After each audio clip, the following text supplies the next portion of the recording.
Halo guys, assalamualaikum warahmatullahi wabarakatuh. Terima kasih yang udah stay channel Yatisam Official lagi. Semoga kalian selalu sehat. Berkabar kalau untuk kita semuanya, gimana kabar kalian sehat? Alhamdulillahirobbilalamin. Kaisam waras masyaallah. Kaisam doakan yang lagi sakit Allah sehatkan. Teman Kaisam yang berjuang untuk memajikan tentunya diberikan kekuatan sampai finish. Teman Kaisam yang bahagia juga tentunya jangan lupa bersyukur.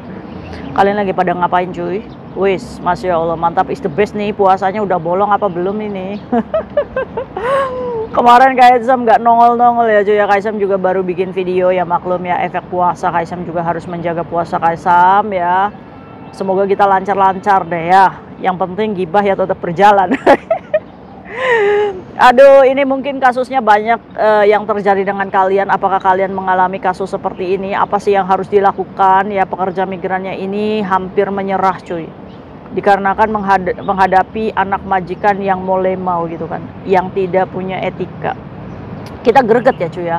Mau kita tegas sama ini anak udah bisa berbohong sama orang tuanya karena bukan flexing ya, toksiknya anak ya, play victimnya anak ini. Kalau misalkan di depan orang tuanya itu sweet gitu, manis, tapi di depan kita waduh.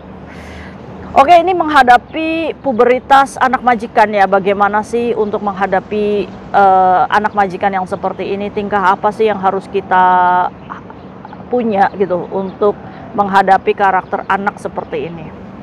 Kita sebut aja namanya Mbak A ya. Jadi si Mbak A ini kayak Tisam, sebelumnya saya bekerja di Hong Kong. Setelah itu saya pulang nikah dan saya cukup istirahat lama. Kemudian saya balik lagi ke Hong Kong itu menggunakan PT. Otomatis datanya masih dipegang PT ya, walaupun dia X ya. Proses dari PT dan dia terbang ke sini, alhamdulillah Kaisam, saya bekerja menjaga anak perempuan umur 14 tahun. Dan Singsang Dada itu bekerja. Jadi di rumah itu ada 4 orang dengan saya gitu. Nah, singkat cerita nih cuy, anaknya ini yang menjadi problem. Dia kerja bertahan ya untuk menghabisi potongan gitu kan. Ya setidaknya walaupun kita X gitu kan, kita harus melewati sistem yang sudah dikunci oleh PT ya. Mau nggak mau Mbak ini harus bertahan 11 bulan ke depan untuk datanya dibuka agent lain. Singkat cerita, si pekerja migran ini mulai jenuh dengan pekerjaannya, di mana anak majikan ini benar-benar molemoy Kaisam. Contoh Kaisam, anak majikan ini benar-benar super duper manja dan mengerjai si pekerja migran ini. Contoh, Cece bangunkan saya jam 5.30, kamu harus bangunkan saya, ya kan? Akhirnya ya namanya juga perintah ya, apalagi dia ini menjaga anak 14 tahun ya. Walaupun seperti itu kan majikannya mungkin ya udahlah biar Cece aja yang ngurus keperluannya si anak ini. Akhirnya 5.30 si pekerja migran ini mulailah, Cece, Suce bangun, hesana, emtimcung ya kan. Terus katanya nanti sebentar lagi. Setiap hari seperti itu kayak Tisam. Bagaimana saya ini nggak kurang tidur ya kan. 5.30 saya sudah mulai membangunkan tapi tidak bangun Kaisam. Ujung-ujungnya dia bangun di jam 6 lebih. Setelah bangun jam 6 lebih dia juga fabehe sama saya. Cece katanya suruh bangunin. Tinggal geletak aja anak kayak gini ya. Ya kan? Akhirnya harus bersabar lagi kayak Tisam di situ ya kan.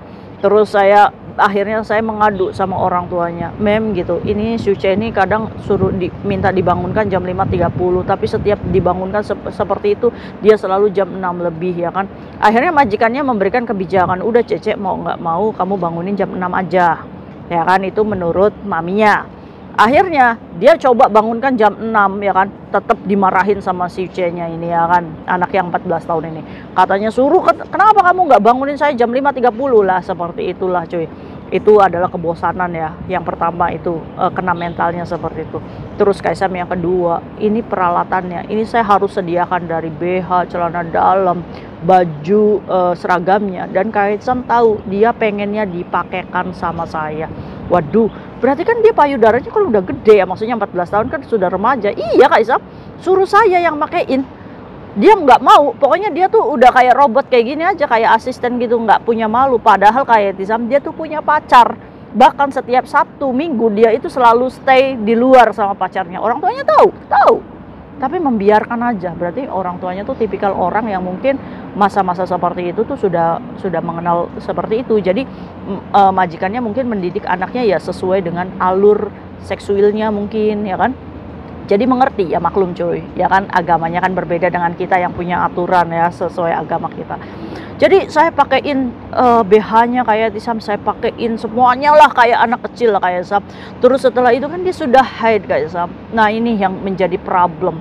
Setiap dia ganti itu pembalut kayak Isam, dia buang aja di kamar mandi gitu, berikut softtek yang masih ada tertempel di celananya. Saya sampai mual Kak Isam kalau itu ya. Mau saya buang, katanya ya jangan dibuang lah, kamu cuci katanya kayak gitu. Saya kena mental Kak Isam. Jujur saya pengen notice. Menurut Kak Isam bagaimana? Oke. Menghilang atau merelakan pekerjaan kita hanya karena perkara ini, ya kan? Itu bukan jalan yang terbaik menurut Kak Isam. Notice itu bukan jalan yang terbaik. Tapi bagaimana caranya kita menjadi asisten rumah tangga? Ya walaupun itu kan anak di bawah 16 tahun ya, otomatis masa asuhnya itu ada di tanggung jawab kita. Jadi kalau kenapa-kenapa sama si anak, ini masih kita punya tanggung jawab gitu cuy. Walaupun kita asisten rumah tangga dan walaupun dia umurnya 14 tahun sudah gede ya menurut kita. Tapi itu menurut undang-undang Hong Kong itu adalah anak-anak yang masih dilindungi cuy. Jadi buat kalian hati-hati ya, jangan sampai kena temperamen ya kan, atau meluapkan emosi kita karena kesel ya sama si anak. Itu tetap aja nanti kita akan kena undang-undang perlindungan anak di Hong Kong ya cuy ya. Jadi ingat, yang harus kita sadarkan adalah oke, dia berarti masih dalam pengawasan undang-undang Hong Kong. Jadi belum kategori dewasa menurut Hong Kong nih cuy. Ini yang harus kalian tahu. 14 tahun. Oke. Apa sih yang menjadi problemnya? Problemnya ini kan manja ya. Kalau misalkan disuruh bangun jam 5.30 tapi kita kan sudah bisa mengatur. Oh, dia ini selalu bangunnya di jam 6 lebih gitu kan. Berarti kita ikut follow orang tuanya yang menyatakan jam 6 aja Cece bangunkan. Ya kan? Nah, di sini dibutuhkan kepintaran seorang asisten rumah tangga. Jadi jangan nurut aja, jangan iya-iya aja dimarahin. Oke, caranya bagaimana? Caranya begini. Masa sih kita mengendalikan seorang anak aja nggak bisa? Nih contoh, misalkan, Suce bangun. Ini loh, udah jam 6 lebih, kamu nggak sekolah apa? Nah, nanti dia begitu bangun dan dia fabehe dan marah, ya kan? Itu kan orang tuanya masih ada di rumah. Biarkan orang tuanya tahu karakter anaknya seperti itu ya cuy ya. Biarkan dia tahu sendirinya. Nah, saat dia marah sama kamu tinggal ngomong aja, saya loh udah bangunin kamu dari jam 5.30 Suce, kamu nggak bangun-bangun kenapa? Why? Ini loh udah jam 6 kamu sendiri yang nanti 5 menit lagi, nanti 5 menit lagi. Kamu boleh protes seperti itu. Boleh. Iya kan? Untuk menipu anak kecil seperti ini. Ya kan? Jadi biar dia tahu bahwa kesalahan kamu. Nah terus kamu ngomong, udah kamu cepet pakai, nanti Cece dimarahin sama mami, terus juga kamu nanti dimarahin sama mami. Jadi di sini notasi ngomong kita sama si anak ini, kita harus punya bahwa kita ini orang dewasa dan kamu nggak boleh kayak gitu. Jadi cara mendidiknya seperti itu ya. Coba ajarkan seperti itu setiap hari ya kan. Tapi kita juga akan selalu ada untuk si Suce-nya ini karena dia problemnya ini kurang perhatian cuy. Untuk masalah softtek yang ada darahnya ya kan. Nah kamu kalau misalkan 1 kali, 2 kali, 3 kali oke lah ya. Terus kita boleh ngomong sama majikan boleh nggak itu si Suce diajarin kalau misalkan softteknya dibuang aja, nggak apa-apa, celana dalam saya yang cuci nggak apa-apa. Tapi coba orang tuanya dulu nih yang ngomong ya kan. Bagaimana respon orang tuanya ya kan. Terus kalau misalkan itu kamu juga ngomong sama si anak ini ya, si Suce-nya ini, kamu boleh nggak softteknya kamu buang sendiri di lapsap, nanti celana dalamnya Cece yang cuci. Kayak gitu ya cuy ya. Coba diajarkan kayak gitu. Ya nggak mau, jijik katanya kayak gitu. Nggak boleh kayak gitu. Itu nggak boleh, mulai mau. Nggak apa-apa, kita tegas ngomong kayak gitu. Jadi kan di sini kan permasalahannya kita nggak takut untuk diterminate kan, ya kan? Ya udah, caranya tegas seperti itu, ya kan? Udah biarkan aja softtek itu ada di WC. Kalau misalkan orang tuanya lihat, saya udah negur, saya mencoba ngajarin Suce kayak gini. Kalau misalkan orang tuanya nggak suka dengan cara kita begitu, ya kan? Yang penting kita tidak melakukan kekerasan atau bentak si anak ini. Biarkan orang tuanya tahu sendiri. Kalau orang tuanya ini merasa bahwa nggak suka sama kita, inilah poinnya, menang kita. Kita diterminate dengan dapat uang. Ya, jadi untuk pekerja migran di luar sana, seberapa masalah kalian hadapi di rumah majikan, jangan pernah kita kedepankan emosi gitu kan. Kita harus pikir logika gitu kan. Loh, mereka loh yang ada problem, kenapa harus sayang harus kehilangan pekerjaan gitu kan. Nah iya ya, nah contohnya dia makan supin katanya, tinggal sisa sedikit gini kan. Ini tipikal orang yang menyebalkan, yang mencari perhatian tuh ya seperti itu gitu kan. Dia geletak aja, saya nggak mau makan itu supin. Akhirnya kan si cecenya ini ngebuang cuy. Udah dibuang, dia nanya lagi, mana tadi sisa supinnya? Itu apa namanya, snack ya. Ya udah dibuang lah Suce katanya. Disuruh siapa kamu dibuang katanya. Nah ini kan tipikal yang menyebalkan ya. Jadi kalau misalkan sudah tahu karakter anak majikan kita seperti itu, jangan pernah buang apapun barangnya. Biarkan aja. Lebih baik kita rapikan, ya udah gitu.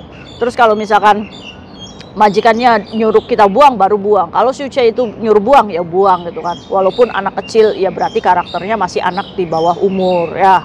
Nah ini adalah pekerjaan kamu. Kayak Tisam berharap kamu bisa melewati masa ini hanya karena problem mengalahkan emosi kamu sendiri gitu kan. Semoga kamu sampai finish kontrak ya kak. Jangan sampai menyerah hanya karena perkara begini gitu kan. Jadi kamu juga harus bisa menghargai diri kamu sendiri. Jangan mau diinjak-injak oleh anak majikan seperti itu ya. Di sini juga kita juga diajarkan untuk bagaimana caranya mendidik versi kita tanpa harus kita dituntut karena melakukan kekerasan kepada anak ya. Kekerasan itu bukan hanya fisik, tapi ucapan kita yang menyakiti seorang anak itu pun bisa kena undang-undang ya. Jadi buat kita hati-hati. Nah kira-kira ada nggak sih majikan kalian atau anak majikan yang kalau haid gitu kan, kita yang mencucikan, bagaimana cara kalian ngomong sama majikannya? Coba kasih tahu dong teman-teman kita yang mungkin ada di fase itu. Oke, see you next video, bye bye. Assalamualaikum warahmatullahi wabarakatuh. Bye.